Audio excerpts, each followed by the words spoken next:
ચલો તો લાસ્ટમાં આપણે ક્વેશ્ચન નંબર 4 સોલ્વ કર્યો હતો. ક્વેશ્ચન નંબર 5 જોઈએ. ઇલિસ્ટ્રેશન નંબર 5 માં કીધું છે from the following information of club show the amount of words amount of match expense and match fund. Match expense, match fund. Prize fund, prize distribute expense એવું કઈ યાદ આવે છે? હા, તો મેચ ઓલું પ્રાઇઝ ફંડ વાળું હતું ને એ હવાલો છે. In the appropriate financial statement of the club for the year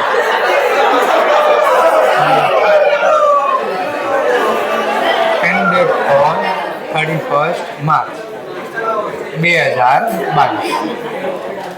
detail આપી છે, અમાઉન્ટ આપી છે, તો એના પ્રમાણે જોઈએ.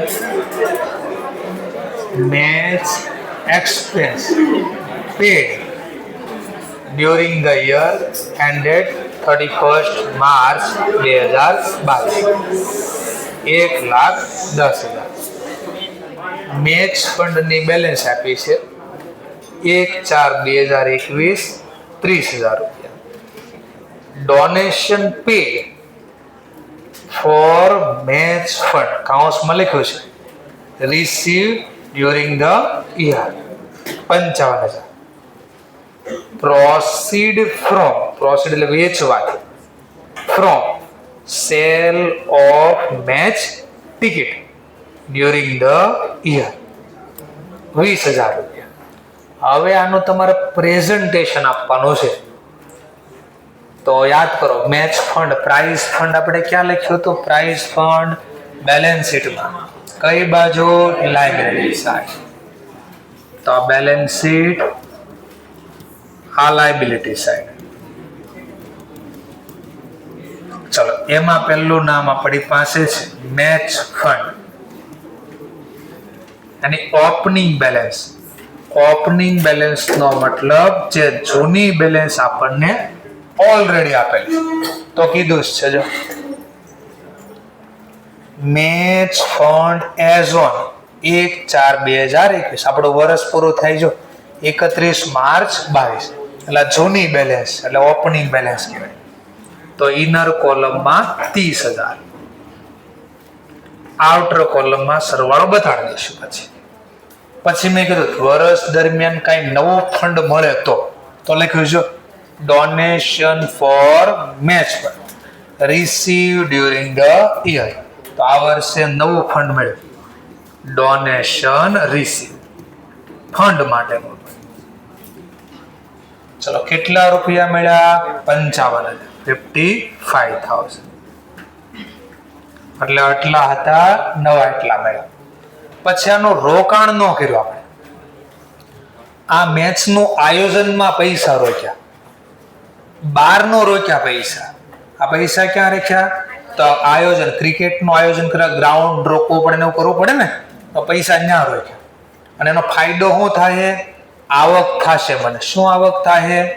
તો ટિકિટ વેચશું તો જે વ્યાજ લગતા હતા ને એ વ્યાજની બદલે અહીંયા આવક ક્યાંથી થઈ? પ્રોસીડ એટલે મળવું. From cell of match ticket during the year, તો રૂપિયા મને મળ્યા. તો આવકનું નામ છે ટિકિટ સોલ્ડ કરી, ટિકિટ સોલ્ડ. એટલે વ્યાજની બદલે રોકાણ કરવી વ્યાજ મળે. આ રોકાણ જ આપણે મેચમાં કર્યું છે, તો મેચની ટિકિટ વેચીને વ્યાજ મળ્યું લાયક 20,000. તો આનો મતલબ ટોટલ પેલા કેટલા છે? ટોટલ 1,05,000. આટલી મારી પાસે બેલેન્સ અવેલેબલ છે. તો મેક્સિમમ ખર્ચો કેટલો કરવો જોઈએ? ઓછો થાય તો પ્રોબ્લેમ નથી, વધારે કરવો જોઈએ ને. જો વધારે ખર્ચો કર્યો તો ખીચામાંથી જશે. કે છે ખર્ચો કેટલો કર્યો? તો match expense paid during the year 1,10,000 minus expense. પણ મેક્સિમમ કેટલા લખી શકો? 1,05,000. આઉટર કોલમમાં 90. તો લાયબિલિટી સાઈડ અમાઉન્ટ હવે કેટલી દેખાશે આપણને? 0. પણ આ વધારાના રૂપિયા ખીચામાંથી ગયા ને, તો આપણે ક્યાં દેખાડવા પડશે? ઇન્કમ અને એક્સપેન્સ ખાતા. કઈ બાજુ? Debit side. અહીંયા લખી દેવાનું મેચનો એક્સપેન્સ. કેટલો કર્યો? 5. 5 કઈ રીતે આવ્યા? તો 1 ને 10 ટોટલ ખર્ચ કર્યો, જેમાંથી મારી પાસે બેલેન્સ કેટલી અવેલેબલ હતી? 1,5. તો ઉપરના રૂપિયા મારા ખીચામાંથી ગયા. આટલું પ્રેઝન્ટેશન આપવું પડે તમારે. લો, તો ઇન્સ્ટિટ્યૂટે તમને આ પ્રેઝન્ટેશન આપ્યું, આ બેલેન્સ શીટ બનાવી, નીચે તમને અહીંયા આ એસેટ, આ liability side, match fund 30,000, donation મેચનું નવું મળ્યું ઈ એડ કર્યું, ટિકિટ વેચવાથી પૈસા મળ્યા ઈ એડ કર્યા, અને પછી એમાં મેચનો ખર્ચો કર્યો એ બાદ કર્યો, અને કેટલા લખી નાખ્યા? નીલ. ઉપરના 5 ક્યાં ગયા? તો એને સમજાવ્યું. અકાઉન્ટ બનાવવાના બદલે થિયરીમાં સમજાવ્યું. શું સમજાવ્યું જો જરા. Not since the expense incur are more than match fund available. ફંડમાં જે બેલેન્સ અવેલેબલ હતી ને એના કરતા વધારે છે. સમજવા માટે આંકડા બે આપ્યા છે. 1,05,000. વી આર લિમિટ, તો આપણી લિમિટ હતી ખર્ચની. કેટલી હતી? તો આપણે જે ઉપરનો રિમેનિંગ એક્સપેન્સ એ ક્યાંથી આવ્યા? તો સમજાવ્યું. આટલો ખર્ચો થયો, આટલી બેલેન્સ હતી. વધારાના ચીકવા અને શું કરજો? વિલ બી ડેબિટેડ ટુ ઇન્કમ અને એક્સપેન્ડિચર અકાઉન્ટ. તો આપણે એ જ લખ્યા. આપણે લખીને દેખાડ્યું, આને ખાલી નોટ્સ મારીને સમજાવ્યું. આપણે નોટ્સ લખવાની જરૂર નથી, સીધો તમે ઇન્કમ એક્શનમાં ડેબિટ લખી દેશો. સમજાવવાનો મુદ્દો. માન લો અહીંયા 1,05,000 ના બદલે 95,000 ખર્ચ કર્યો તો એક્સપેન્સ 95,000. તો પીએનએલ માં કેટલા ડેબિટ કરશો હવે આ વખતે? તો કાંઈ ન આવે. કેમ? લિમિટ કરતા ઓછો ખર્ચો. લિમિટ હતી 1,05,000 ની, ખર્ચો કર્યો 55. તો આઉટર કોલમમાં ઉલટાના 10,000 દેખાડ્યા. ચલો છઠ્ઠો દાખલો. શું કહે છે આ કેસમાં? છેલ્લી લાઈન વાંચવાની હંમેશા પહેલા. Show the subscription account in book of the sorry. જો ક્લિયર કટ કીધું, શું બતાવો?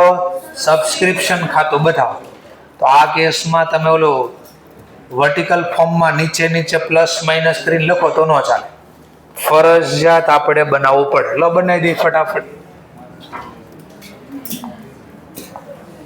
ચલો સ્ટાર્ટ કરીએ. તો પહેલું મને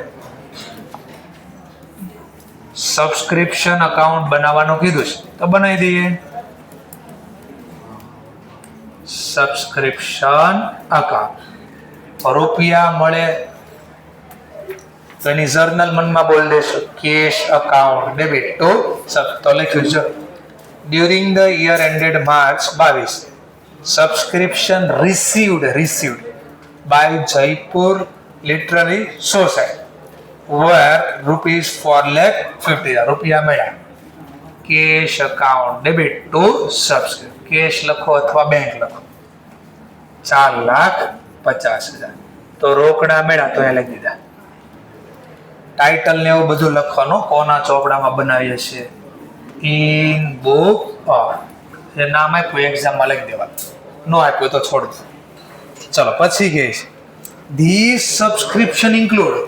આની અંદર ઇન્ક્લુડ છે 20,000 receive for the year ended 31 March 21. આપણો કરંટ યર છે 31 માર્ચ 22. આ જે મળ્યા ને એમાં એમ કે છે ઇન્ક્લુડ થઈ ગયા છે. 20,000 કયા વર્ષના? 31 માર્ચ 21. તો આ વર્ષનું કહેવાય કે ગયા વર્ષનું કહેવાય? એ આ વર્ષની આવક કહેવાય ને. તો આમાંથી કેન્સલ કરો આપણે. Subscription account debit to subscription receivable previous year એટલે 2021. એવા કેટલા રૂપિયા છે? તો કે 20,000, 20,000. ચલો ધ્યાન આપતા ઓર પાછું ઓનો 31 માર્ચ 22 એટલે આ વર્ષની વાત. સબસ્ક્રિપ્શન ડ્યુ, પૈસા તો લેવા પાત્ર થઈ ગયા, ડ્યુ થવા એટલે લેવા પાત્ર, મળવા પાત્ર થઈ ગયા, બટ નોટ રિસીવ, પણ હજી આ પૈસા મળ્યા નથી. તો આ વર્ષની આવક લખવાની બાકી છે. Subscription receivable account debit to subscription account, સામેનું નામ સબસ્ક્રિપ્શન રિસીવેબલ 15,000. કરંટ યર એટલે આપણું છે 2022. ઓર પાછું કીધું છે advance subscription receive for the year end 31 March 2022, but પરટેડ સંબંધિત ટુ ધ યર 2023. સબસ્ક્રિપ્શન મળી ગયું 22માં, પણ આ કયા વર્ષના સંબંધનું છે? 2023. તો રિસીવિંગ એડવાન્સ તો છે, મળ્યા આ વર્ષે, પણ છે કયા વર્ષના? તો મળ્યા હોય ત્યારે આમાં લખાઈ ગયા હોય ને, પણ એ આ વર્ષના નથી. કેન્સલ કરો. Subscription account debit to subscription receive in advance. તો મળ્યા 2023 માટે, છે 22ના, મળ્યા તે એવા કેટલા રૂપિયા છે? 26,000. પછી કીધું subscription receive in advance for the 31 March 21, મળ્યા 21માં, જેમાં ઇન્ક્લુડ થઈ ગયા 18,000 પરટેટિંગ એટલે સંબંધિત. 21-22 આ વર્ષના રૂપિયા હતા, મળી ક્યારે ગયા? 2020-21માં. તો બોલો એ આ વર્ષની આવક છે હવે? હા, તો લખવી જોઈએ, પણ ફરીથી રૂપિયા આપે ને તો આમાં લખવાના બાકી. તો journal subscription receiving advance account debit to subscription by subscription receiving advance, એટલે 2021માં જ મળી ગયું, પણ છે 22નું. એવા છે 18,000.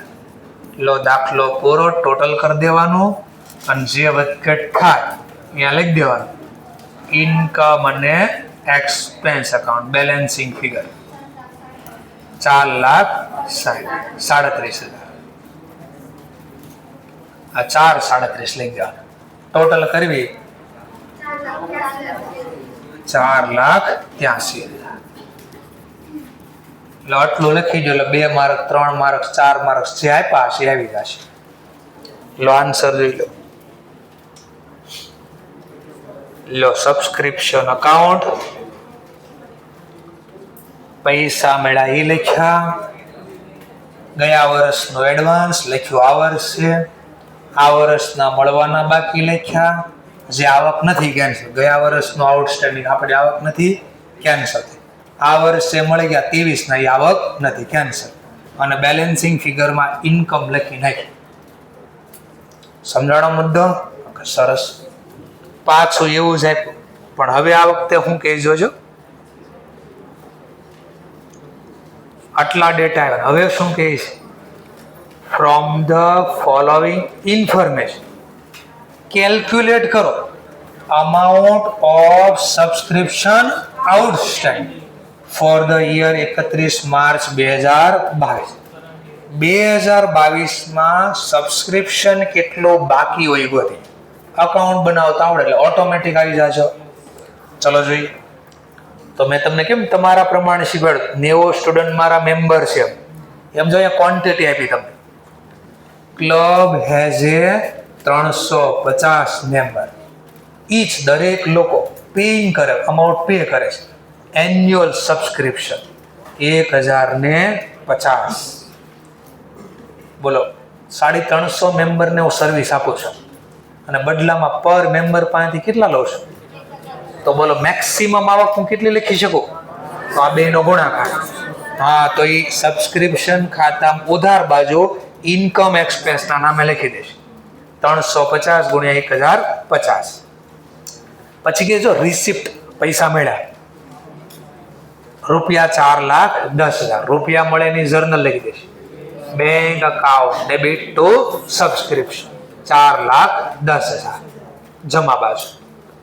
હવે કહે છે ધ ફોલોઈંગ ઇન્ફોર્મેશન એડિશનલ તમને પ્રોવાઈડ કરીશ. ચલો સબસ્ક્રિપ્શન, અરે આ તો દાખલો જ ખોટો આપ્યો તો છે આઉટસ્ટેન્ડિંગ, પણ અહીંયા કહે છે 22 નું ગોતો અને આપ્યું છે 21. તો આ 2021 નું સબસ્ક્રિપ્શન ક્યાં લખશો? સબસ્ક્રિપ્શન ખાતામાં ડેબિટ બાજુ. સબસ્ક્રિપ્શન રિસીવ ઇન એડવાન્સ 2022 છે, આ વર્ષે મળે, પણ એડવાન્સ ક્યારે કહેવાય? ગયા વર્ષનું, નવા વર્ષનું હોય તો આ મારી આવક કહેવાય ને. તો આ બી ક્યાં લખશો? Debit side 62,000. અને સબસ્ક્રિપ્શન રિસીવ ઇન 21 નું એડવાન્સ ક્યારે બોલાય? મળ્યું હોય 21 માં પણ હોય 12, તો આ વર્ષની આવક છે, આ વર્ષની લખાય આવક ક્રેડિટ સાઈડ. એટલે આ બે ક્રેડિટ લખજો, આ ડેબિટ લખજો, આ ક્રેડિટ લખજો અને આનો સરવાળો ડેબિટ લખજો. ઓટોમેટિક તમારે જમા બાજુ રૂપિયા ઘટશે. કેટલા? 34,500 ઘટાડી આના હશે. હું બોલો એ લખીને સમજાવું.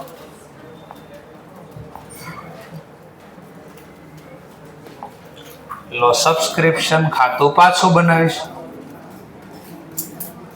રોકડા મેળા, ચેક થી મેળા અહીંયા લખીશ. તો આપ્યું છે 4,10,000. મેમ્બર કેટલા છે એ બી આપી દીધા છે. ઇન્કમ અને એક્સપેન્સ એકાઉન્ટમાં 350 મેમ્બર, પર મેમ્બર 1,050. કરી દો ગુણાકાર. 3,67,500. ત્યાર પછી આઉટ મળવાનું બાકી ગયા વર્ષ. સબસ્ક્રિપ્શન આઉટ, જો આઉટસ્ટેન્ડિંગ લખ્યું તો આઉટસ્ટેન્ડિંગ વાપરવાનો, રિસીવેબલ લખ્યું તો receivable 45,000. Subscription receive in advance, subscription receive in advance મેળા 2022, પણ આ વર્ષની આવક કહેવાય નહીં, 62,000. અને એક રિસીવ ઇન એડવાન્સ ગયા વર્ષે મળ્યું પણ એ છે આ વર્ષનો, એ આવક કહેવાય. Subscription receive in advance 30,000. લો બે બાદનો સરવાળો મેચ થાવ છે, મેચ કરવા અહીંયા ઘટ્યા 34,000, 34,500. તો અહીંયા ઘટ્યા એ લખી દઈશ સબસ્ક્રિપ્શન રિસીવેબલ અથવા આઉટસ્ટેન્ડિંગ. આજ મને પૂછ્યું હતું 2022. લો ખાતામાં આપણે જવાબ ગોતી દીધો. લો જોઈ લો આન્સર. તો સેમ ટુ સેમ ઇન્સ્ટિટ્યૂટ આ રીતે બનેલું. અહીંયા પણ 3,67,500 કેમ આવ્યા? તો આપણે જેમ ગણતરી દેખાડી એમ ઘટાડે. તો આ રીતે સબસ્ક્રિપ્શનના હવાલા સોલ્વ કરવાનું થઈ શકે. આપણે આટલું આવડ્યું તો હવે અહીંયાથી મેઇન દાખલા સ્ટાર્ટ થયા. 7 ક્વેશ્ચન આપણે સોલ્વ કર્યા, 8મો ક્વેશ્ચન ચાલે છે. આ ક્વેશ્ચન ઘણી બધી વાર એક્ઝામમાં પૂછાઈ ગયેલો છે. 3 ક્વેશ્ચન આ ચેપ્ટરમાંથી હાઈએસ્ટ રિપીટ થઈ ગયેલા છે. એમાં એક નામા ભાઈનું આવે છે. ચલો વર્ડ્સ જોજો, હું બોલું સાંભળ. ચેપ્ટર 7 શીખ્યા અને ચેપ્ટર 10 શીખ્યા. 7 એટલે સોલ પ્રોપ્રાઇટરશિપ, 10 એટલે પાર્ટનરશિપ. એમાં વાર્ષિક હિસાબ બનાવતા હતા ને આપણે. તો વાર્ષિક હિસાબ કઈ રીતે બનાવતા હતા? ટ્રાયલ બેલેન્સ આપી હોય, નીચે શું આપ્યા હોય? હવાલા, અને એના આધારે ટ્રેડિંગ P&L બેલેન્સ શીટ બનાવતા. આ ચેપ્ટરની અંદર પણ આવું આવશે. 2 રીતે દાખલા પૂછશે વાર્ષિક હિસાબ. પહેલી રીત સીધી રીત. સીધી રીત એટલે કેમ હોય સર? ટ્રાયલ બેલેન્સ આપી હોય અને એના આધારે ઇન્કમ એક્સપેન્સ એટલે ટ્રેડિંગ P&L કે ઇન્કમ એક્સપેન્સ ખાતું અને બેલેન્સ શીટ બનાવવાના આવે. આ સીધી રીત. ઘણીવાર આમ નહીં આપે તમને બનાવવાનું કે ઇન્કમ એક્સપેન્સ બનાવ, બેલેન્સ શીટ બનાવ, પણ ઈ બનાવવા માટે તમને રિસીપ્ટ પેમેન્ટ આપેલું હશે. શું આપ્યું હશે? ટ્રાયલ બેલેન્સના બદલે રિસીપ્ટ પેમેન્ટ આપ્યું છે અને એના આધારે કે ઇન્કમ એક્સપેન્સ ગોતી ગયો અને બેલેન્સ શીટ બનાવી ગયો. જેમ કે આ દાખલો ઈ જ છે, જો શું આપ્યું છે વાંચો. The following was the receipt payment account. Double entry આવડે તો બધું આવડે. Of the XC club for the year ended March 2022, 31 March. બધા ડેટા આપ્યા 1000 માં આપ્યા છે. એનો મતલબ 3 મીંડા પાછળ હશે. 1000 માં આપ્યા છે, 3 મીંડા પાછળ આપેલા છે. વાંચીએ આપણે રિસીપ્ટ પેમેન્ટ અને પછી વાંચી પેલા હવાલામાં શું પૂછ્યું છે અને શું કરવાનું. તો તમને પહેલા જ કીધું છે, prepare income expenditure account and balance sheet 31 March 2022. આપણે કોઈ ગભરાને કા નહીં. લો આ તમને આપી છે રિસીપ્ટ પેમેન્ટની ઇન્ફોર્મેશન. નીચે હવાલા આપ્યા, જે હવાલા નંબર આવતા એને ટીક કરવાનો. જેમ કે પહેલું નામ શું છે, સબસ્ક્રિપ્શન. આ ક્યાં ગોતાય? Debit side. રિસીપ્ટ પેમેન્ટમાં ક્યાં ગોતાય? Debit side. શું કામ? નહીં, આવક રૂપિયા મળે એટલે ઉધાર બાજુ લખાય. આ રોકડ આવે તો તમે આવક કયો, આવક તો જમા લખાય. આવક તો આપી છે આપણે, રોકડની વાત. આ રિસીપ્ટ પેમેન્ટ ખાતું છે ઉપર. તો રિસીપ્ટ સાઇડ જો અહીંયા દેખાય હમણાં.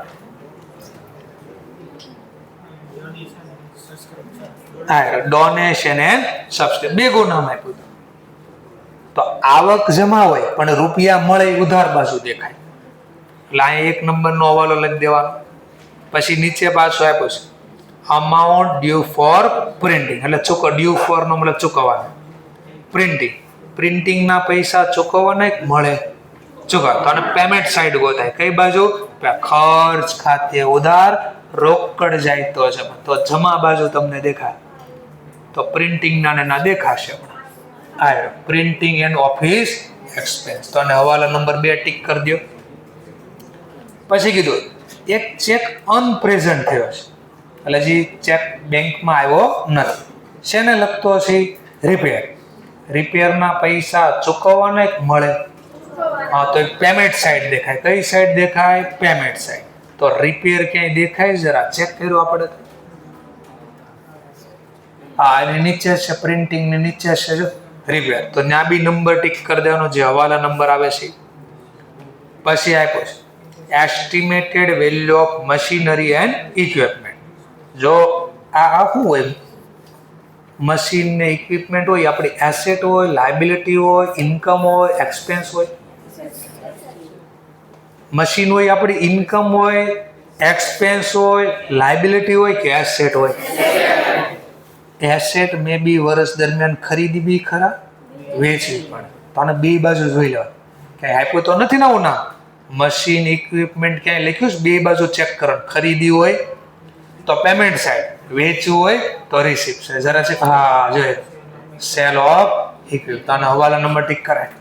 આ બાજુ જોઈ કે ખરીદ્યું તો છે જ નથી ને. હા આવ્યો મૂવિંગ મશીન. મૂવિંગ નહીં, મૂવિંગ મશીન. હા એટલે સર શું? જેમ કે ક્રિકેટનું ગ્રાઉન્ડ હોય, ક્લબ હાઉસ વાળા લોકો પાસે ગ્રાઉન્ડ હોય. ગ્રાઉન્ડમાં જે લોન હોય એ લોનને એક સરખી રાખવા માટે જે મશીન રાખે એને મૂવિંગ મશીન કહેવાય. મતલબ આ કટિંગ કરવા માટેની મશીનરી આવે એને મૂવિંગ મશીન કહેવાય. તો એક ખરીદ્યું છે, એક વેચ્યું. તો આવા દાખલા મેં તમને શીખવાડ્યા હતા.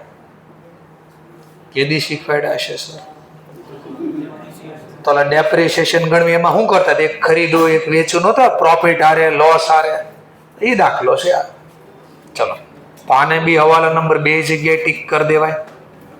Interest not yet enter in a passbook. આ વ્યાજ તમને કીધું, પણ કયું વ્યાજ એ તો કીધું નથી. મળેલું કે ચૂકવવાનું? તો સિમ્પલ બે બાજુ જોઈ લે. પેમેન્ટ સાઈડ લખ્યું હશે તો ચૂકવેલું વ્યાજ હોય, રિસીપ્ટ સાઈડ હોય તો મળેલું વ્યાજ હોય. ચેક કરો કઈ બાજુ લખેલું છે. વ્યાજની ક્યાંય નોંધ આપેલી છે? હા, બેંક ઇન્ટરેસ્ટ આ બાજુ ક્યાંય છે? તો આને મળેલું વ્યાજ કે એટલે ટીક કરજો. આને બોનસ ટુ ગ્રાઉન્ડસમેન આઉટ છે. ગ્રાઉન્ડમાં એક માણસને રાખ્યો તો એને બોનસ આપવાનો, જે આપ્યો નથી. તો આપણે બોનસ આપવાનું હોય તો આવક કહેવાય, ખર્ચ કહેવાય. ખર્ચ ખાતે ઉધારના રોકડ જાય તો જમા. તો એટલા ચૂકવી દીધા છે અને હજી હવાલામાં પણ એટલા ચૂકવવાના બાકી. તો પહેલું જ નામ આપ્યું ગ્રાઉન્ડ મેચ ફીસ, ના ટીક કરી દેવાય એ હવાલામાં. તો એટલા આપી દીધા અને ફીની સિવાય બીજા બોનસ આપવાના બાકી છે. ચલો પછી કાંઈ આપ્યો છે? હા, હજી એક નીચે હવાલો આપ્યો છે. 31 March 22, honorarium to secretary and treasurer. આ ટ્રેઝર એટલે ગુજરાતીમાં કહો તો ખજાનચી, જે રોકડનો હિસાબ રાખે છે. તો secretary and treasurer are to be increase, are to be increase. To be increase નો મતલબ વધારવાના છે.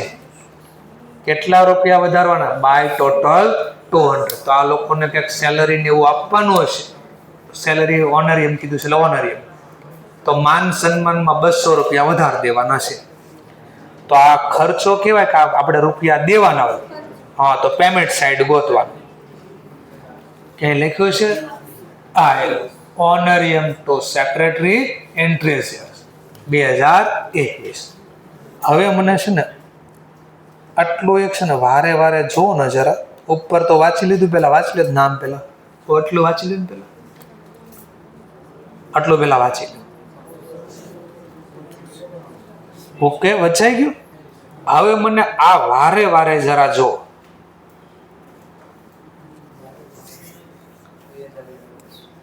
આમાં કઈ નવું હોય એવું દેખાય છે? થોડો ચેપ્ટર નંબર 3 બી યાદ કરજો.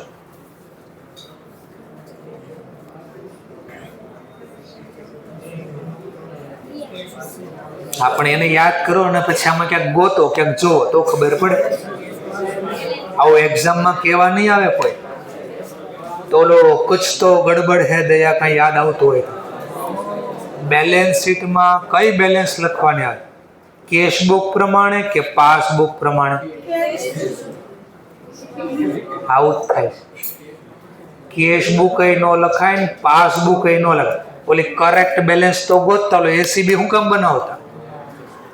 એટલા દાખલા પૂરા કરી નાખ્યા. આમને રોજ ઓલા હોમવર્ક આપું છે એમાં ગણિત નાખ્યા. હું ગણે એ નથી ખબર. એ શું કામ બનાવતો? ને આન્સરમાં લખીને તો આપતા, find out correct cash balance. એટલે તમે બનાવતા. તો બોલો આ બેલેન્સ લખાય કોઈ દી? તો આમાં ક્યાંક એડજસ્ટ હતો. તો જો હવે હવાલા નંબર દેખાય ક્યાંક. ત્રીજો હવાલો જો કઈ દેખાય? ત્રીજો હવાલો ચેક અનપ્રેઝ. હા, તો એ બેલેન્સ ની અંદર જે ઉપર બેલેન્સ આપી હતી એમાં ચેક આવી ગયો હોય બાકી હોય? હા, તો આની અસર આપવાની બાકી છે ટૂંકમાં. એટલે બેલેન્સ સુધારવાની છે ટૂંકમાં. ચલો, આટલા ડેટા મળી ગયા, કામ થઈ ગયું પૂરું. કરો સ્ટાર્ટ. શું બનાવવાનું છે? Income expense balance sheet. બહુ ઇઝી. જર્નલ બોલતા જાઓ, કામ પૂરું. લો, આ બનાવો છું ઇન્કમ અને એક્સપેન્સ અકાઉન્ટ. આ બનાવો છું બેલેન્સ શીટ. પછી પાછું યાદ કરો, બે બેલેન્સ શીટ બનાવો કે એક બનાવો? દાખલામાં કીધું નહીં હોય. કેમ ખબર પડશે બે? તો મેં તમને સવારમાં ગુજરાતીમાં લખાયો. વાંચ્યું એમાં ક્યાંય કેપિટલ ફંડ એવું દેખાણું આમાં? તો એનો મતલબ બે બેલેન્સ શીટ બનાવવી પડે. એક ગયા વર્ષમાં, ગયા વર્ષ એટલે 2021 31 માર્ચ, અને એક બેલેન્સ શીટ આ વર્ષ માટે બનાવશે. તો એક બેલેન્સ શીટ મારે અહીંયા બી બનાવવી પડશે. 31 માર્ચ 2022 માટે. ચલો હવે સીન બધાની જર્નલ મનમાં બોલતા જશે. લેઝર પોસ્ટિંગ થતું જાય. દાખલાની બનાવટ પૂરી. આટલું ઇઝી રીતે સમજવાનું. ચલો, પહેલા કેશ ઇન હેન્ડ, રોકડા હાથ ઉપર હતા આપણી પાસે. તો આ રોકડા આવ્યા ક્યાંથી આ વર્ષે? હા, તો આ ક્યાં લખવાનું મારે? પ્રીવિયસ યરની બેલેન્સ શીટમાં. Cash in hand. કેટલા છે 81 ને 100, તો 100 લખ્યા. એક અસર ત્યાં ગઈ, એક અસર અહીંયા ગઈ, બે અસર થઈ ગઈ. ચલો next, balance at a bank as per passbook. તો બેંક બેલેન્સ પણ અહીંયા જ લખાય, પણ આ કયા પ્રમાણે બેલેન્સ છે? પાસબુક પ્રમાણે. કેટલા છે? 22, 30. તો આને ક્યાંક સુધારવા પડશે આપણે. કેમ સુધારવા પડશે? એડજસ્ટ કરવી પડે ને આપણે. હા, તો ઓલો હવાલો એનો હતો ને અસર આપશું ક્યાંક. સર નો આપીને અલગથી દેખાડે તોય કોઈ પ્રોબ્લેમ. માન લો આને 22, 30, એ ઓટો એડજસ્ટ થઈ જાય. આપણે જોઈશું આટલું લખાઈ ગયો ને ટીક કરી દેવા પેન્સિલથી, એટલે ખબર પડે આ ટોપિક પૂરો થાય. નેક્સ્ટ પોઈન્ટ હવે કે છે ડિપોઝિટ છે અને કરંટ. યાદ કરો, બેંકમાં બે પ્રકારના ખાતા હોય, બે ને બહુ બધા હોય, પણ ખાતાના પ્રકાર યાદ કરે. સેવિંગ ખાતું હોય, ફિક્સ ડિપોઝિટ એટલે કે એફડી મૂક્યું હોય, અને કોઈ કરંટ ખાતું જેમાં રોજ જેને પૈસા ઉપાડવા લેવા હોય, જોતા હોય ને, એને કયું બેંકમાં ખાતું ખોલાવવું પડે? કરંટ ખાતું. અને રોજ રૂપિયા જોતા હોય, ક્યારેક જ જોતા હોય, તો એ લોકો કયું ખાતું ખોલાવે? ડિપોઝિટ એટલે સેવિંગ ખાતું. સર એવું કેમ? બેમાં ફરક છે. આ કરંટ ખાતું ખોલે ને, કરંટ ખાતું, તો 1% કરતા ઓછું વ્યાજ મળે, વર્ષનો ટકોય ન મળે. 2% ગણો સારું, 2%. કરંટ ખાતાને બદલે ડિપોઝિટ સેવિંગ ખાતું ખોલે ને તો 4% વ્યાજ મળે, અને એફડી ખાતું ખોલે ને તો 7% વ્યાજ મળે. તો આપણે પૈસાની કેવી જરૂરિયાત છે? એફડી માં મૂકી દે શું વાંધો, પણ એમાં બ્લોક થઈ જાય. શું બ્લોક? એ વર્ષ પહેલા ઉપાડી ન શકે, વ્યાજ ન મળે. તો હવે ક્યારેક પૈસા જોતા છે, કરંટ ખાતા મૂકો તો બહુ જ, કારણ કે ક્યારેક જ જોતા છે. તો મારે વચ્ચેનો ઓપ્શન કયો લઈ લેવો પડે? ડિપોઝિટ. એટલે જ્યારે જોતા જ મળે, પણ જેટલા દિવસ પડ્યા હતા એટલાનો 4% લેખે જ વ્યાજ મળે. ઠીક છે, એવું આવશે નહીં કે આપણે કામનું કે હું કામ આ ખાતું ખોલાય સમજાવવા. તો આ પણ મારી બેલેન્સ છે. તો બેંકમાં બેલેન્સ હતી, આ કઈ ખાતાની હતી? ડિપોઝિટ. પાછી એક બેંકમાં બેલેન્સ છે, કયા ખાતાની છે? કરંટ. અલગ રાખવું, આપણે અલગ કરી દઈએ, આ લખી દઈએ કરંટ અકાઉન્ટ, અને આ ડિપોઝિટ ખાતા. કેટલા છે? 600. તો આ બધાને ટીક કરતા ગયા. હવે વધુ આગળ લાઈનમાં જાતું જાઓ. બેંક ઇન્ટરેસ્ટ કોઈ હવાલો હતો? હા. તો મળેલું વ્યાજ, એટલું વ્યાજ તો મળી ગયું. આવક ખાતે જો બોલો જર્નલ વ્યાજ મળ્યું, રોકડ ખાતે ઉધાર જોયું, તો ઇન્ટરેસ્ટ અકાઉન્ટ, તો જમા બાજુ ઇન્ટરેસ્ટ અહીંયા લખાય. આનો હવાલો હોય તો ઇનર કોલમમાં લખવાનું બેંક ઇન્ટરેસ્ટ. કેટલા રૂપિયા મળી ગયા? 30, તો 30 લખ્યા ઇનર કોલમ. હવે હવાલામાં ક્યાંક કીધું જ તમને, એ અને અસર આપી, interest not enter in the passbook. આટલું તો લખી નાખ્યું, હજી આટલું લખવાનું બાકી છે. બોલો 2021 કોઈ બાકી છે? નહીં, તો નહીં હોય. આ વર્ષે મળવાનું બાકી છે કઈ વ્યાજ? હા. તો બોલો સર, મળવાનું બાકી વ્યાજ, જેમ સબસ્ક્રિપ્શન મળવાનું બાકી હતું એમ વ્યાજ બાકી. ઇન્ટરેસ્ટ રિસીવેબલ અથવા outstanding account debit two interest, અને જમા બાજુ બીજી અસર વત્તા મળવાનું બાકી. મળવાનું બાકી એટલે શું બોલાય? રિસીવેબલ અથવા આઉટસ્ટેન્ડિંગ. કેટલા છે એવા? 20. આઉટર કોલમમાં સરવાળો 50. હવાલાની બીજી અસર, મળવાનું બાકી વ્યાજ કે આ વર્ષનું છે કે જૂનું છે? તો આ વર્ષની બેલેન્સ શીટમાં લખવાનું ઇન્ટરેસ્ટ રિસીવેબલ, મળવાનું બાકી. કેટલું બાકી આ વર્ષનું? 20. લખો થઈ. હવાલાની બે અસર થઈ ગઈ, આવક ખાતે જમા અને મળવાના બાકી વ્યાજ ખાતે ઉધાર. બસ આમ જર્નલ લખીને દાખલા પૂરા કરવાના છે.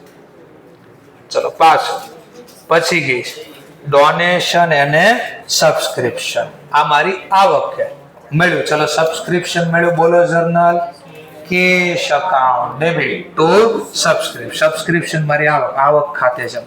હવે તમે આને અલગ બનાવો તોય ભલે, નીચે બનાવો તોય ભલે. માની લો આ વખતે નીચે અહીંયા બનાવી. સબસ્ક્રિપ્શન રિસીવ્ડ કેટલો મળી ગયો મને પેલા 26. ડોનેશન સબસ્ક્રિપ્શન બે ભેગું ના આવે, બે આવક જ છે, બે જમા થાય. હવે હવાલા ઉપર આવી જાઓ.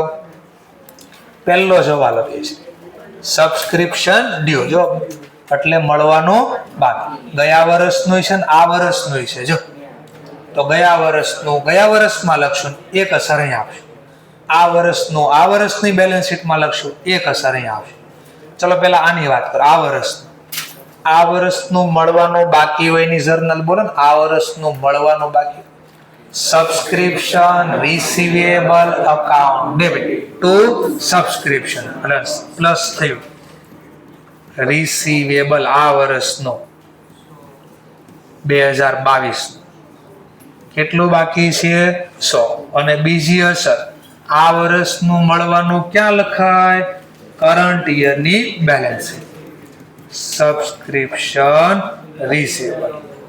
ધ્યાન હશે તો આવડી જશે, નહીં હોય તો આજે નહીં આવડે ને કાલે નથી આવડતું. 100 રૂપિયા. ચલો હવે સબસ્ક્રિપ્શન આપણને મળ્યું તો આપણે તો લખી નાખ્યું subscription debit, cash debit to subscription. પછી ખબર પડી કે આ 2600 150 તો કયા વર્ષના છે? ગયા વર્ષ. આ વર્ષની આવક કહેવાય તો આમાંથી કેન્સલ કરવી પડે તો journal subscription account debit to subscription receivable ગયા વર્ષનું ગયા વર્ષ minus subscription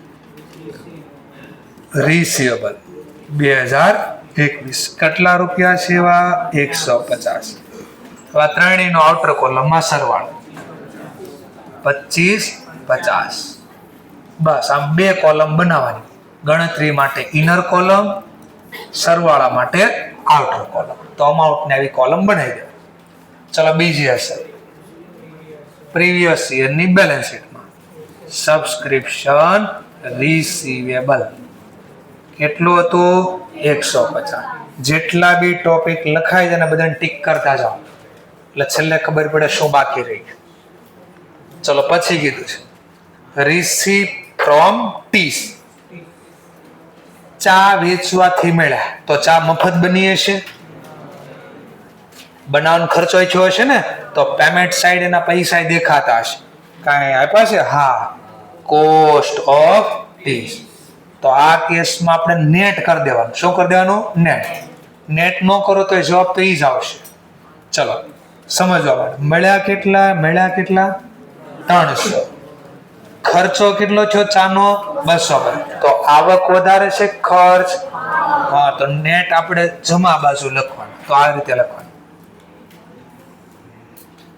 receipt from T. બોલો કેટલી રિસીપ્ટ થઈ ટ્રીની? 300 ઇનર કોલમ. અને ખર્ચો એ થયો માઇનસ કોસ્ટ ઓફ ટી 250. તો નેટ કેટલા વધ્યા? 50. તો નફો થઈ ગયો, ઓટોમેટિક નફો લખાઈ ગયો.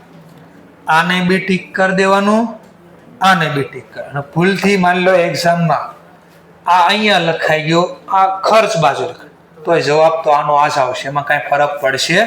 આ 250 અહીંયા લખ્યા, 300 અહીંયા લખ્યા, તો પ્રોફિટ લોસ ઓટોમેટિક તો એટલો જ લખાય, એટલે એનો કોઈ ટેન્શન નથી.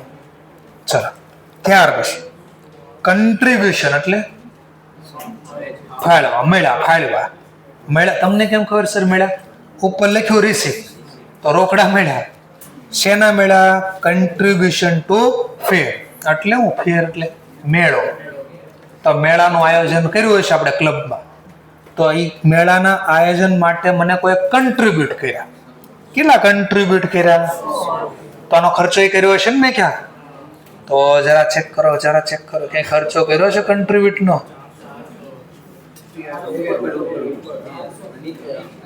હા, ફેર આયરો ખર્ચો. ચાલો હવે કોણ વધારે છે જુઓ તો. સર તો આ તમે અહીંયા કેમ લખો છો, બેલેન્સ શીટમાં કેમ નથી લખતા?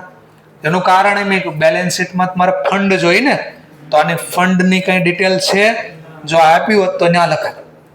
ફંડની કોઈ ડિટેલ નથી તો એની આવક અને ખર્ચ આમાં જ આવશે. ચાલો, કોણ વધારે છે આ વખતે?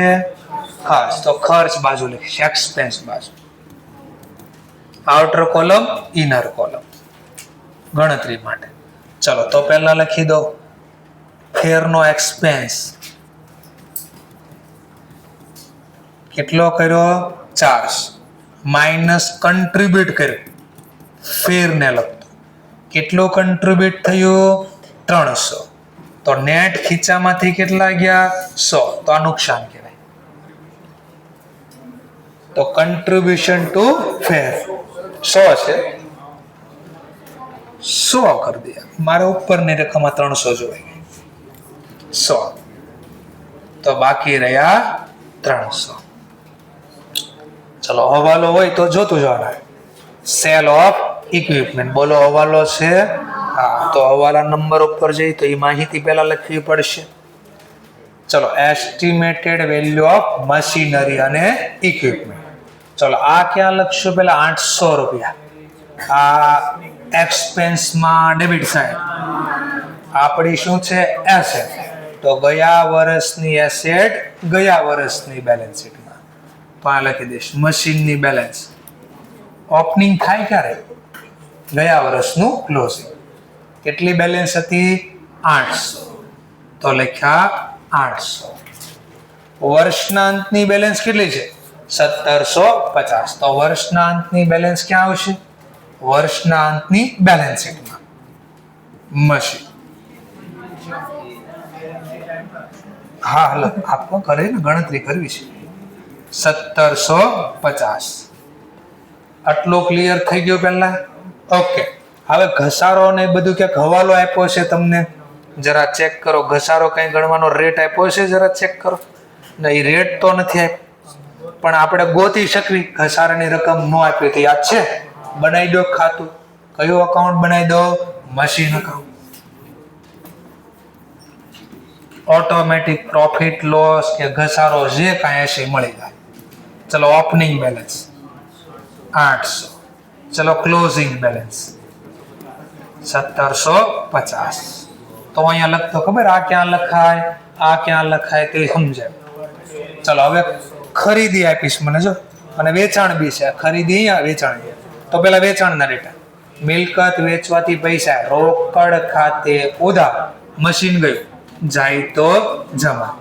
તો એસેટ સોલ્ડ કરી 80 રૂપિયા. ખરીદીના ડેટા જોઈ લેવી. મોઈંગ મશીન ખરીદ્યું કેટલામાં? 1500. મશીન આવે તો ઉધાર, રોકડ જાય તો જમા. તો આ ખરીદી કરી નવી. કેટલાની ખરીદી કરી?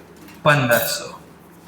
ચલો હવે જો મને રેટ આપ્યો હોત તો રેટ પ્રમાણે ઘસારો ગોતી દો. રેટ નથી આપ્યો તો આનો સરવાળો ટોટલ કરો. બોલો અહીંયા 2300 લાવવા કઈ ઘટ્યા? 470. તો આ બેલેન્સિંગ ફિગર ડેપ્રિસિએશન. સર બોલો આમાં પ્રોફિટ લોસ તો આપ્યો નથી, મિલકત વેચી. તો જ્યારે તમને અલગથી કહે ને કે કેટલાની મિલકત હતી ને કેટલામાં વેચી, અથવા આ મિલકત વેચી એમાં કેટલો પ્રોફિટ, એવો કઈ ડેટા નથી આપ્યા, તો એવી ધારણા કરવાની જેટલા રૂપિયાનો હશે બુક વેલ્યુ એટલા જ રૂપિયા વેચવાથી આવ્યા. આનાથી વધારે ઓછા કાંઈ હોય તો હું કેમ ઓલા હવાલામાં આપતો આટલાનું હતું ને એટલામાં વેચવું, આટલો પ્રોફિટ લોસ, એવા ડેટા હોય નથી. તો ધારણા થઈ જેટલામાં વેચું એટલો જ એમાં બુક વેલ્યુ હશે. આ મળ્યો. આ ક્યાં લખશું હવે?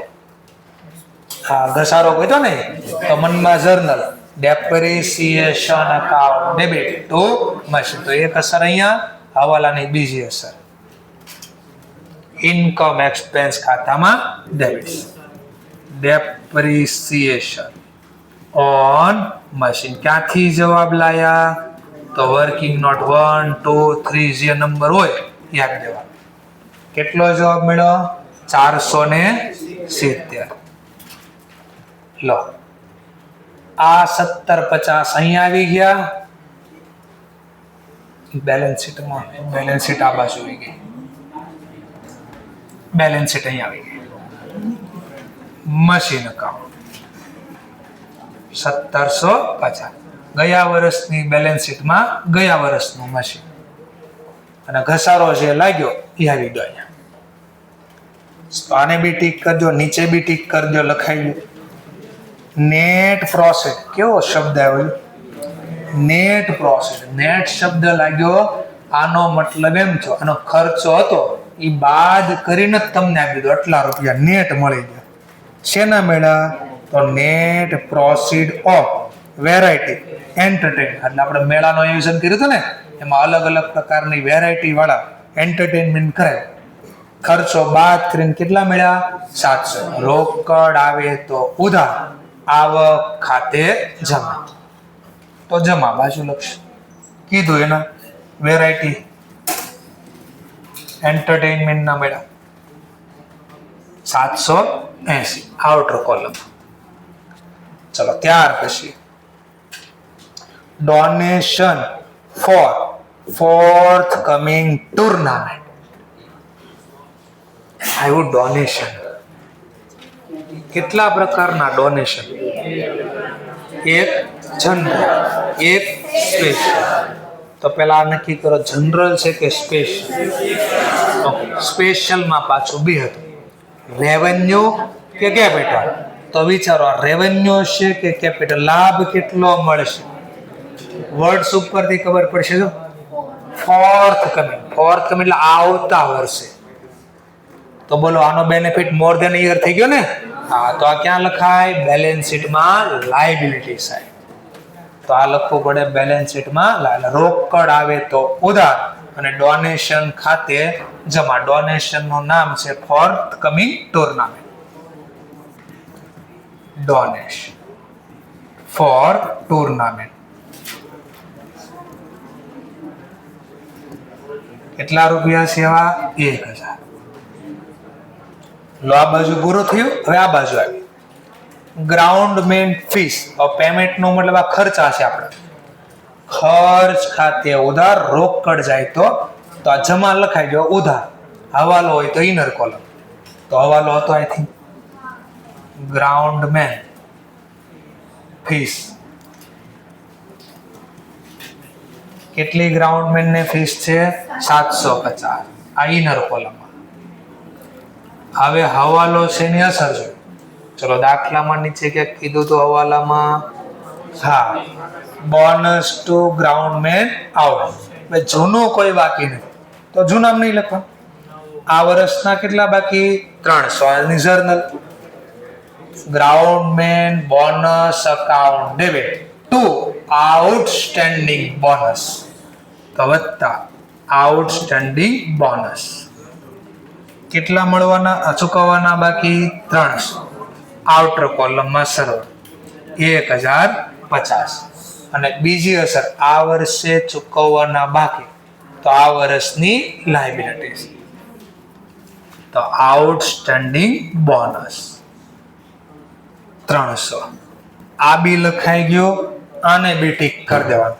તો જો સબસ્ક્રિપ્શન લખાઈ ગયો, મશીન વાળો ટોપિક આવી ગયો, ઇન્ટરેસ્ટ વાળો ટોપિક આવી ગયો, બોનસ વાળો. આ બે બાકી આવશે હમણાં. ચલો મોવિંગ મશીન પહેલા લખાઈ ગયું છે. Rent of ground. ચલો રેન્ટ ઓફ ગ્રાઉન્ડ આવક કહેવાય કે ખર્ચ શીખવા હોય તો ખર્ચ ખાતે ઉધાર. Rent for ground. હવાલો છે આનો કાંઈ નહીં તો સીધો આઉટર કોલમમાં 250. ચલો કોસ્ટ ઓફ ટી. હા, ઓટોમેટિક ટીક હતો. જો ટીક ન કર્યું ને તો બીજી વાર ભૂલથી લખાય છે. એટલે ટીક વાળી સિસ્ટમ એટલે રાખવી પડે. ફેર ઈ બી આવી ગઈ. જો ઓટોમેટિક ટીક આવતું હશે. પ્રિન્ટિંગ આ બાકી છે અને હવાલો છે, હા, તો ઇનર કોલમ. પ્રિન્ટિંગ અને office expense inner column. Printing ના બાકી છે 280. હવાલામાં જોઈએ આપણે તો કે amount due for print. Due for નો મતલબ ચૂકવવાના બાકી. પણ સર મળવાના બાકી થાય, પણ પ્રિન્ટિંગ ચૂકવી છે એટલે ચૂકવવાના બાકી. જૂના કેટલા? આ વર્ષના કેટલા 80. પેલા આ વર્ષના હિસાબ, આ વર્ષના ચૂકવવાના બાકી શું થાય પ્લસ મનમાં journal printing account debit to outstanding printing current year એટલે 2022 ના કેટલા છે 80. અને આ વર્ષના ચૂકવવાના બીજી હશે બેલેન્સ શીટમાં લાયબિલિટી સાઈડ આઉટસ્ટેન્ડિંગ પ્રિન્ટિંગના કેટલા છે તો કે 80. ગયા વર્ષના ચૂકવવાના બાકી, ગયા વર્ષના ચૂકવાના એટલે આપણે આમાં લખી નાખ્યા જો, બટ આ વર્ષનો ખર્ચો નથી તો કેન્સલ કરવા. Outstanding salary printing account debit two printing account એટલે ઉધારમાં જમા શું થાય માઇનસ આઉટસ્ટેન્ડિંગ. પણ સર મને આવું ન ફાવે પ્લસ માઇનસ તો કાંઈ નહીં, અકાઉન્ટના ફોર્મમાં બને ને અહીંયા લખી દેજો વર્કિંગ નોટ. કેટલા એવા 100. તો આઉટર કોલમમાં સરવાળો 260 આવું લખવાનું. અને હવાલાની બીજી અસર ચૂકવવાના બાકી પ્રીવિયસ યર આઉટસ્ટેન્ડિંગ પ્રિન્ટિંગ કેટલા રૂપિયા છે 100. તો 100. ચલો નેક્સ્ટ પોઈન્ટ. હવે શેના બાકી કે છે તો કે છે રિપેર ટુ ઇક્વિપમેન્ટ. ભાઈ રિપેરિંગ કરાવે, રિપેરિંગ કરવી તો આપણે શું કહેવાય ખર્ચ ખાતે ઉધાર હવાલો છે હા તો ઇનર કોલમ ભાઈ રિપેર કેટલાનો રિપેર કરાયો 500. ચલો શું હવાલો હતો જરા ચેક કરીએ તો કે છે cheque unpresent being payment for repair. એટલે એક ચેક તો આપ્યો છે પણ હજી પ્રેઝન્ટ થયો નથી તો ચૂકવી દીધા હોય બાકી હોય. આપણે ચેક આપ્યો પણ હજી ચેક પ્રેઝન્ટ થયો નથી તો એના પૈસા ચૂકવાઈ ગયા કેવાય બાકી તો આ વર્ષના ચૂકવવાના બાકી હોય તો પ્લસ અને ગયા વર્ષના હોય તો માઇનસ. તો આ વર્ષનો આવો ચેક કેટલા રૂપિયાનો હશે 260. તો આ આઉટસ્ટેન્ડિંગ ન લખો એને જે લખ્યું અનપ્રેઝન્ટ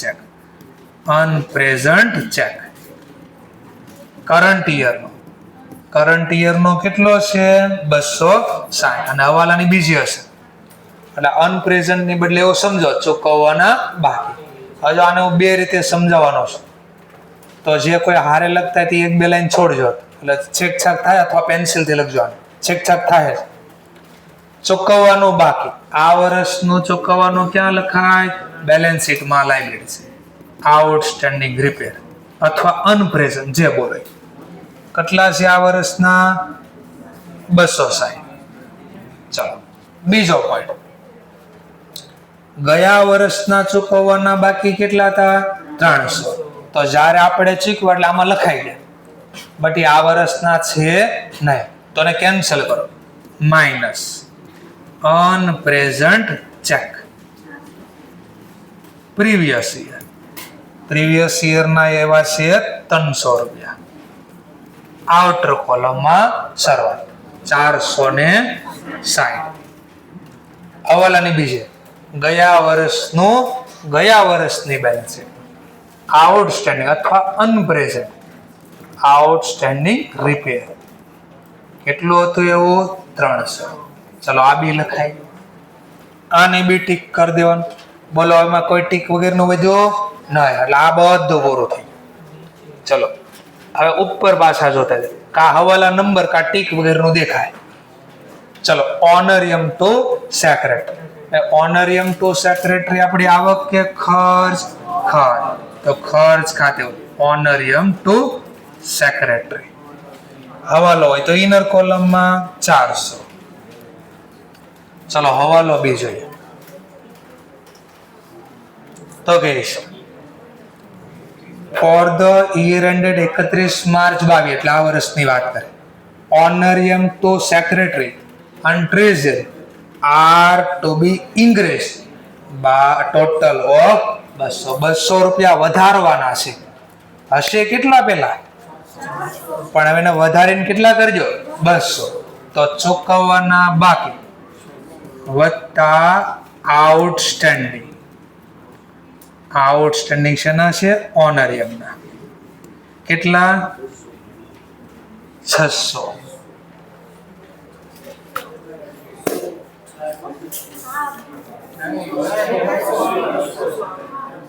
હરખું જોવું પડે, નકર ના આવડે.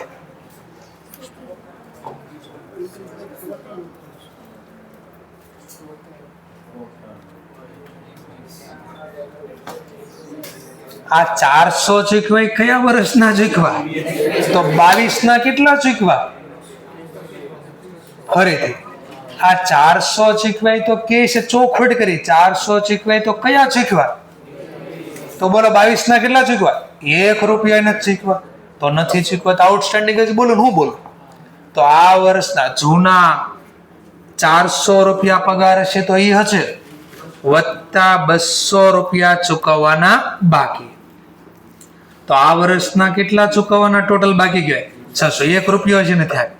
જે આપ્યો ને એ તો પ્રીવિયસ યરમાં આપ્યો. પ્રીવિયસ યરનો ખર્ચો આ વર્ષનો કહેવાય નહીં. માઇનસ આઉટસ્ટેન્ડિંગ ઓનરિયર કેટલા રૂપિયા? 400. 200. આવું કર્યું તો ખોટું પડે. ખાલી 600 જ આવશે. હવે વિચારવાનું કેમ ખાલી 600 આવે? બોલો, આ જે ખર્ચો તો એ આ વર્ષનો 1 રૂપિયો ચીકવો છે. જો આ વર્ષે મેં કઈ ચીકવા હોય તો માઇનસ કરું ને. આ વર્ષે મેં 1 રૂપિયો ચીકવો, માની લો હું બોલું, સાંભળો, 1000 ચીકવા એમ બોલ્યો હોત તો કેટલા ચીકવા? 1000 વધી જશે. એટલે હું રાખું 700 ચીકવા. કેટલા ચીકવા? 700 માં ગયા વર્ષના કેટલા બાકી? તો આ વર્ષે કેટલા ચૂકવા ગયા? ફરીથી મેં ટોટલ ચૂકવા 700 એમ બોલું છું. એમાં ગયા વર્ષના કેટલા? તો જો મેં અહીંયા 700 લખ્યા હોય તો મને ખબર પડે એમાં ગયા વર્ષના કેટલા લખાઈ ગયા? 400. તો માઇનસ કરવું પડે. આ વર્ષે 1 રૂપિયો નથી ચૂક્યો આ વર્ષનો, તો અહીંયા માઇનસ કઈ થાય નહીં. આ વર્ષે ખર્ચના નામે કઈ લખાણ હોય ને તો માઇનસ થાય. આ વર્ષે ખર્ચના નામે કાંઈ લખાણું નથી. તો રોકડ જમા અને આ કયા વર્ષના ચૂકવા? ગયા વર્ષ. તો આ ગયા વર્ષનું આઉટસ્ટેન્ડિંગ કહેવાય. આઉટસ્ટેન્ડિંગ ઓનર. શા માટે? આ વર્ષનું આ વર્ષમાં લખશું. પેલા તો ગયા વર્ષનું છે ને. 2021 ના પૈસા આજે ક્યારે ચૂકવવાના? તો કેટલા થયા? 400. અને આ વર્ષના જે બાકી આ વર્ષમાં લખશું. આઉટસ્ટેન્ડિંગ ઓનરિયર 400 સેલરી વત્તા 200 વધારે, ટોટલ કેટલા થયા? 600. આ ક્વેશ્ચન શા માટે વધારે પૂછાઈ ગયો ખબર પડી ગઈ? એક હવાલો આ ખોટો પડે એટલે છેલ્લે પ્રોફિટ લોસ ખોટો આવશે. પ્રોફિટ લોસ ખોટો આવશે એટલે કેપિટલ ફંડમાં સરવાળો ખોટો થાય. ઈ ખોટો થાય એટલે ટોટલ એ ખોટું થાય. એટલે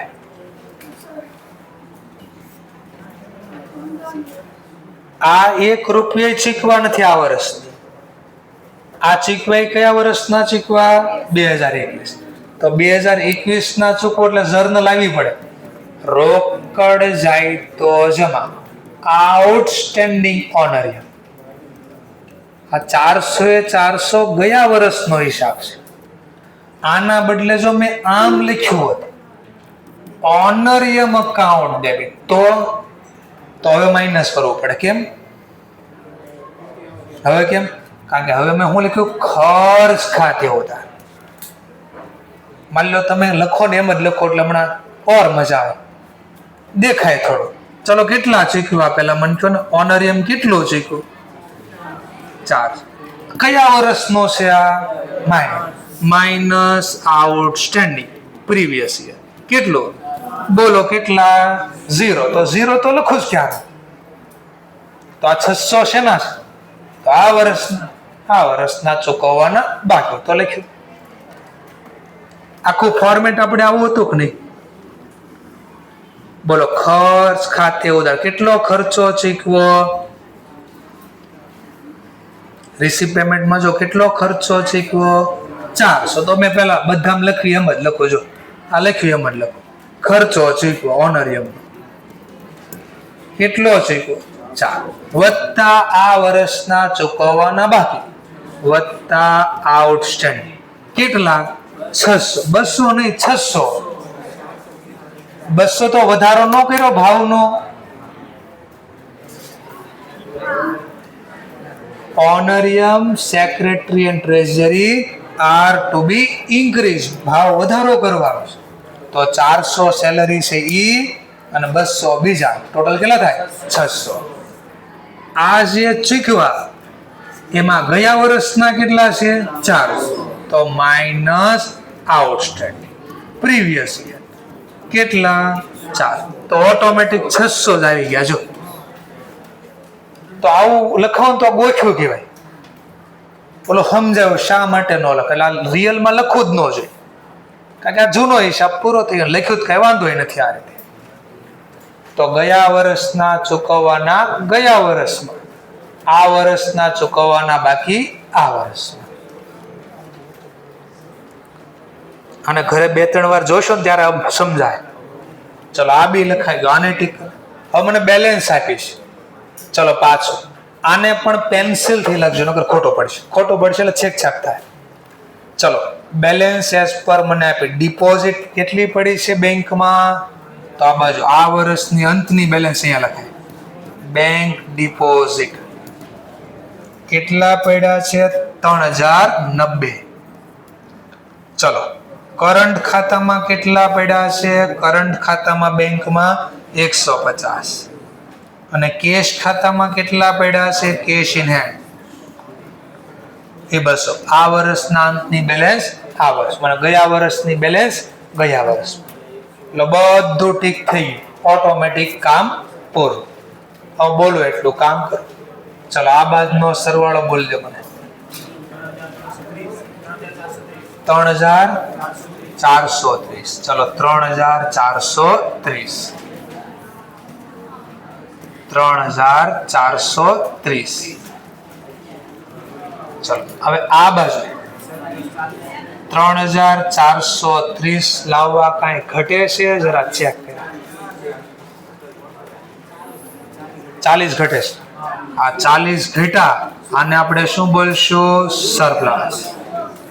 સરપ્લસ કોનો હોય માલિકનો નફો છે આ બેલેન્સિંગ ફિગરમાં જવાબ હોય તો આપણે તો 40 લખી દેશ આ વર્ષ ટાઇટલ આપીશ capital fund opening balance plus surplus 40 હું બોલું એટલું કામ કરો પાછા આટલાનો મને સરવાળો આપો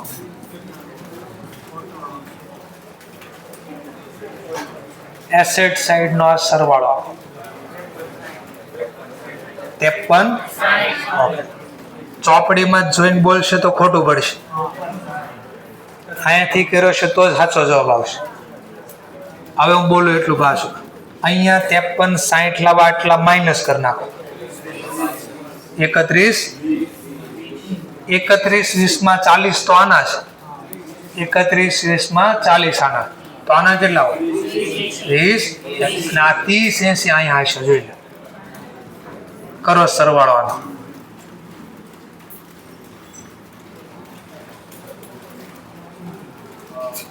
30 80 અહીંયા ને અહીંયા આવશે એટલે પેલા આનો સરવાળો 38 ચલો અહીંયા 38 80 લાવવા ઘટતા હશે જો આ 30 80 ઘટા એ કેપિટલ ફંડ મળી ગયો તમને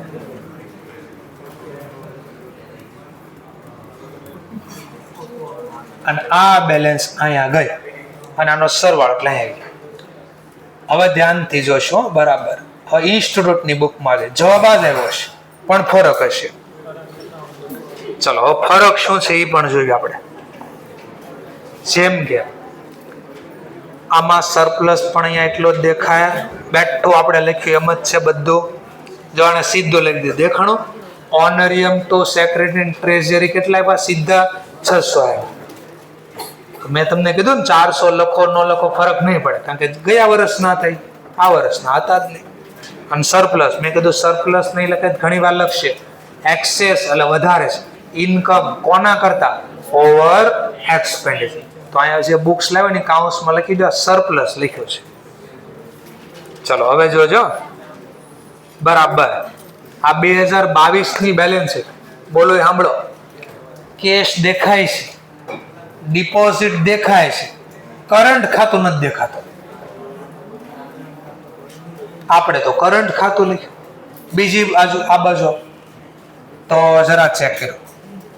ટુર્નામેન્ટ ફંડ હતું 1000. હા, ઓપનિંગ બેલેન્સ કેપિટલ ની જો 3080 એટલી જ. સરપ્લસ બી એટલો છે. આ ક્યાંક થઈ ગયું બેંક ઓવરડ્રાફ્ટ. એ તો દાખલામાં હતું જ નહીં. ક્યાંથી આવી ગયું? તો જો આપણામાં મેં કરંટ ખાતું ન લખ્યું, મેં કોઈ પેન્સિલથી લખો એવું કીધું. કેટલી બેલેન્સ હતી બેંકમાં કરંટ ખાતામાં? કરંટ ખાતામાં આ વર્ષની ક્લોઝિંગ બેલેન્સ કેટલી હતી? 200, 150. હવે બોલો સાંભળજો. શેની બેલેન્સ હતી આ? બેંકમાં કરંટ ખાતા. હવે આ હવાલો જરા જોઈએ.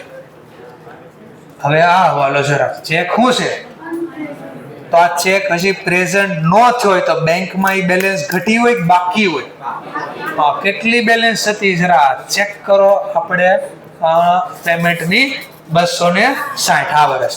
કેટલી બેલેન્સ હતી કેશની? તમારામાં જો દાખલામાં જો સર મને એ નથી મળતું એટલે એ ગોતી દો.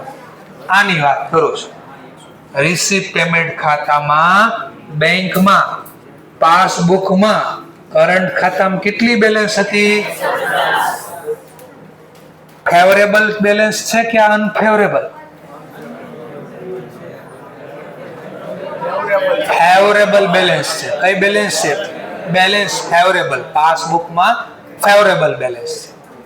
જમા બાકી હોય. ચેક પ્રેઝન્ટ થાય ક્યાં લખાય?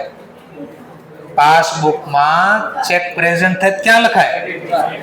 ડેબિટ સાઈડ લખાય. શબ્દ સાંભળવાની ઈચ્છા નથી થતી. વાતો જ કરવી ન કરવી, વાતો જ કરવી. બાજુવાળા એવા એની બાજુવાળા કે ભાઈ બંધ થા ગળે એવું મોઢામાં ન બોલીએ કે બેંક પાસબુક ફેવરેબલ ને જમા બાકી હોય. જમા અહીંયા મારી પાસે બેલેન્સ પડી છે એમ કે છે. કેટલી બેલેન્સ પડી છે? 150. આ ચેક પ્રેઝન્ટ થયો, માની લો અત્યારે પ્રેઝન્ટ થયો તો પાસબુકમાં ક્યાં લખાય? ચેક ઇશ્યુ થઈને પ્રેઝન્ટ થાય તો યાદ છે કાંઈ? હા, પ્રેઝન્ટ કર્યો. કેટલાનો હતો ચેક? 260. આ ચેક લખ્યા પછી નવી બેલેન્સ કાઢો. નવી બેલેન્સ તો ડેબિટ બેલેન્સ આવશે. જો અહીંયા ડેબિટ 100 તો પાસબુક પ્રમાણે ડેબિટ નો મતલબ શું થાય? અનફેવરેબલ. અનફેવરેબલ નું બીજું નામ રાખ્યું તો આપણે BOD, બેંક ઓવરડ્રાફ્ટ. હવે પાછું જોજો. આ કઈ એન્ટ્રી હતી? આ કઈ એન્ટ્રી? ક્રેડિટમાં ડેબિટ એન્ટ્રી શું કરે? હા, તો જો ઇન્સ્ટિટ્યૂટ આવું કામ કરી નાખ્યું છે. લો બેલેન્સ અહીંયાથી ડેબિટ માહિતી કાઢી લીધી. આ બાજુ લખી જો 150. આઉટસ્ટેન્ડિંગ ને કઈ બેલેન્સ હોય? ક્રેડિટ. ક્રેડિટમાં ડેબિટ એન્ટ્રી માઇનસ કરીને કયું નામ આપ્યું? Bank overdraft. સમજાણો મુદ્દો? ઓકે. આવી રીતે ઇન્સ્ટિટ્યૂટ બેંક ઓવરડ્રાફ્ટ લાવ્યા 110 રૂપિયા. એટલે ઓલો પેન્સિલ થી મેં એટલે લખાવ્યું કે ચેક હજી, કારણ કે બેંકમાં બેલેન્સ શીટમાં કોઈ દિવસ પાસબુક પ્રમાણે બેલેન્સ ન લખાય, કેશ બુક પ્રમાણે ન લખાય. તો કઈ લખાય? નવી સુધારી. તો નવી સુધારી બેલેન્સ. જો ચેક પ્રેઝન્ટ નો થયો ને એને પ્રેઝન્ટ કર્યો અને નવી બેલેન્સ જે હતી કાઢી. સર એમ ન કર્યું એક્ઝામમાં ભૂલથી આ બાજુ બે લખાઈ ગયા તોય કાંઈ વાંધો નથી. કેમ? જવાબ તો એનો જો મેં લખ્યું તોય આ જવાબ આવ્યો. સરવાળો ખાલી અલગ આવ્યો. પણ નિયમ એવો કે આ લખવું જોઈએ. પણ એવું ક્યાંય યાદ આવશે નહીં. 100% ગેરંટી છે. એટલે પછી મેં કીધું એમ લખી નાખવાનું પેન્સિલથી. લખાવીને અહીંયા લખી દે. ડિપોઝિટ અહીંયા લખવાનું, સોરી કરંટ ખાતું આ બાજુ લખજો અનચેક પ્રેઝન્ટ છો એ આ બાજુ લખશો, ઓટોમેટિક સરવાળો મેચ થઈ જશે. તો હાઈએસ્ટ ક્વેશ્ચન પૂછાઈ ગયેલો હતો. તો હવે ઘરે જઈને જોવાનું હું જે બોલ્યો બધે ડબલ એન્ટ્રી કેમ ફોલો કરાવી, ક્યાં ઉધાર લખ્યા, ક્યાં જમા લખ્યા, આવું જોવું પડે તો આવડે, અધરવાઇઝ ન આવડે.